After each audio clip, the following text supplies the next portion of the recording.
old hanger, coat hanger, something that they would inject, and some women died trying to abort life, not knowing what was in the womb. Is that right?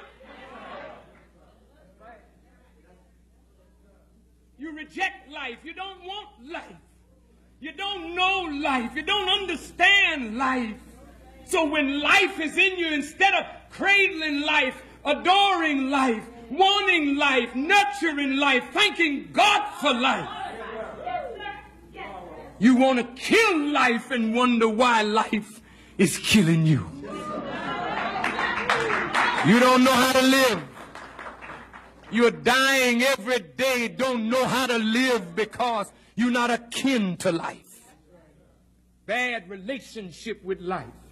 You got a bad relationship to the God, a bad relationship to the earth, a bad relationship to the sun, a bad relationship to the water, to the plants. You're not related well to nature because you follow one who is unrelated. Oh, Allah, help me to get through this.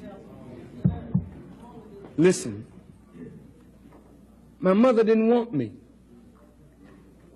But after she tried to abort me several times and it failed, she said, I'll go on and have him.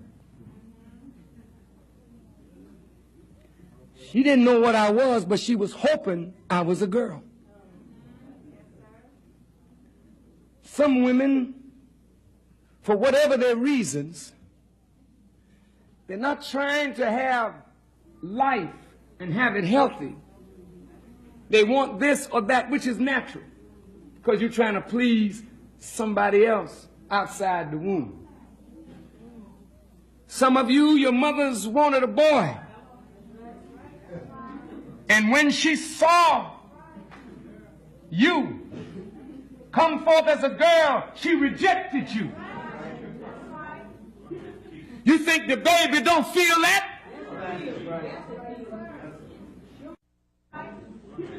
You think the baby don't feel that? Put the baby on your breast and you don't want it there, it feels it. It may not be able to discern what it feels, but it knows rejection. And later on in life, you're going to come to face that baby coming up, rejecting life. You're not bonded to your children, and your children are not bonded to you. You have a sick bond with your children, and your children got a sick bond to you. They are more bonded to the world because you took them from your breast and you gave them to the world. And now you wonder why the world got a stronger hold on your babies than the mother, the father, or anybody else.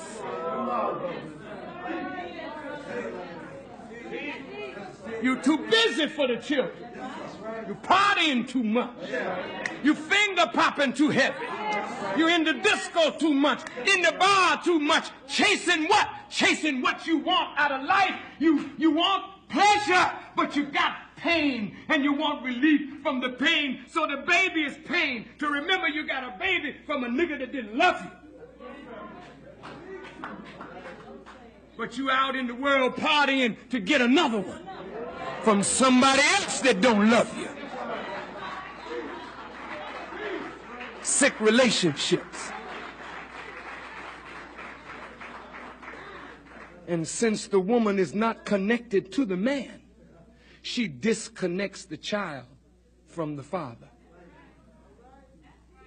Almost immediately, you got babies, some of you ain't never seen them. Some of you brothers in here got babies. You don't give a damn whether them babies have a bowl of soup. I don't know how you could do this, brother, except you've been dehumanized to the point where you are lower than an animal. Because now you produce life. Life is here. It looked like you is from you, and you know damn well it's yours. But you would think more of giving your money to the crack dealer, giving your money to the cocaine dealer, giving your money to the whore on the street corner, rather than sending $1 to feed your babies.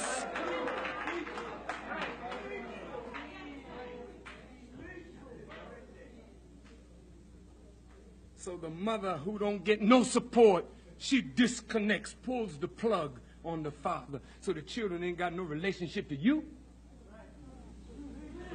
And they got a halfway relationship with their mother. Now, my mother, she was a faithful woman.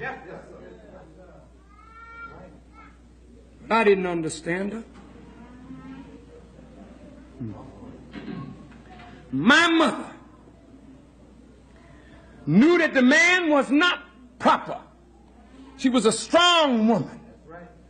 And ain't a man she ever met in life that could handle her, could think like her. She was sharp. She was aggressive. She was not lazy. She could outthink 99 and 9/10% of the men around. And she's that way today. On her deathbed, she's thinking.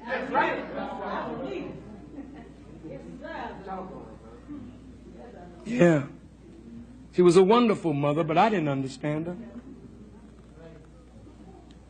I learned that her own mother, when her mother saw that she had a vagina instead of a penis, her mother didn't want her. She knew rejection. And when you're rejected, you seek love where you think you can find it. Because all your life you want somebody to love you, black woman. And that's your trap, that's your pain, that's your misery. You want love, but you don't want to find it where it really is. It is in God, not in him. It is in God, not in him.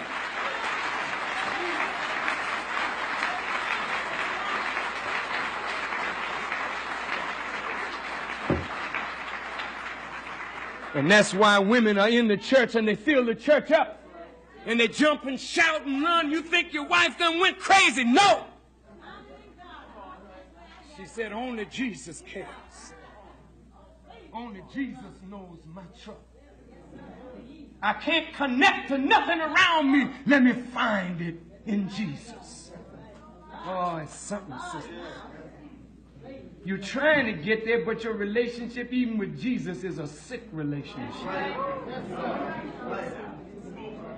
You can't help it because you're sick.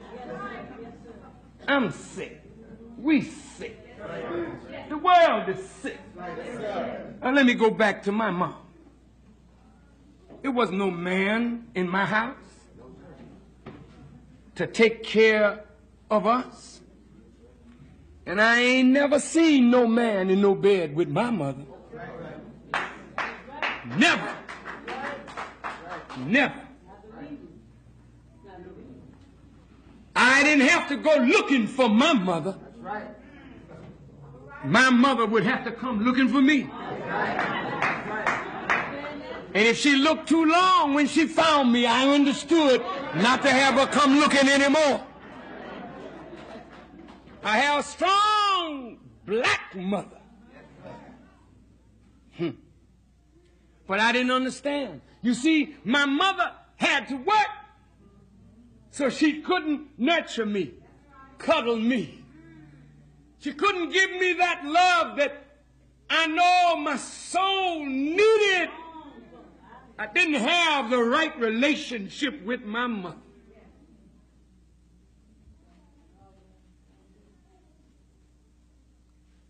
So there was a need in me, unfulfilled. I never went to bed hungry. My mother sometimes only had 10, 15 cents. But I didn't know she didn't have $1,000 because she knew how to take nothing and make something out of it. When it was cold outside, she made sure there was oil in the house, in the heater, and early in the morning, I never got up and saw my mother in the bed. Whenever I got up, she was already up.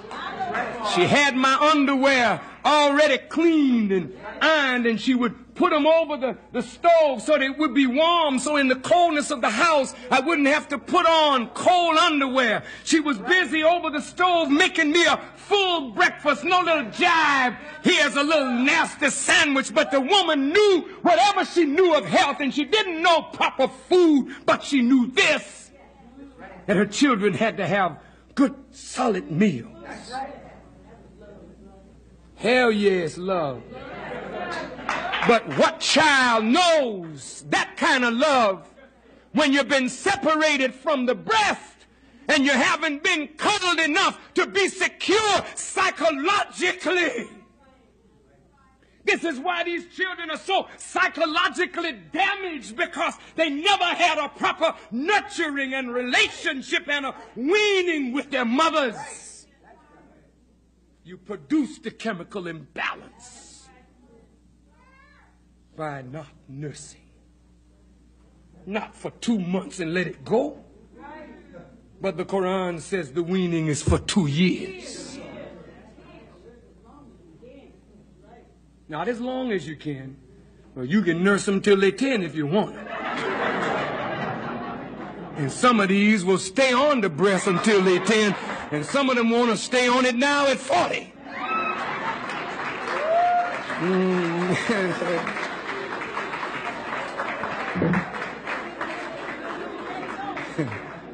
Excuse me. Any resemblance to any person's, you know what I mean, living or dead, is certainly not a coincidence. Shall we move on now?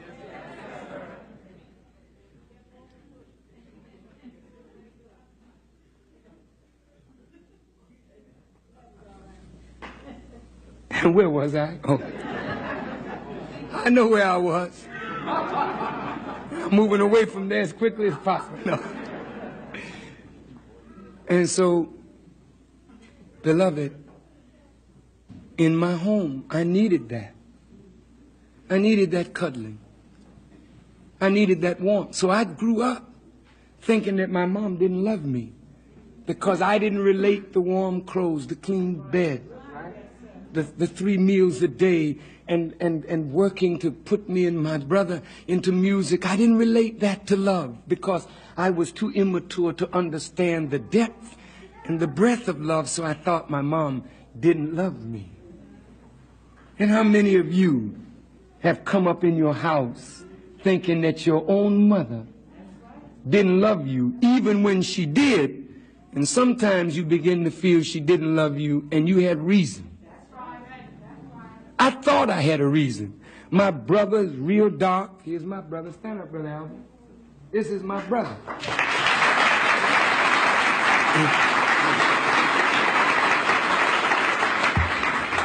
He's really my half-brother because his father is not my father.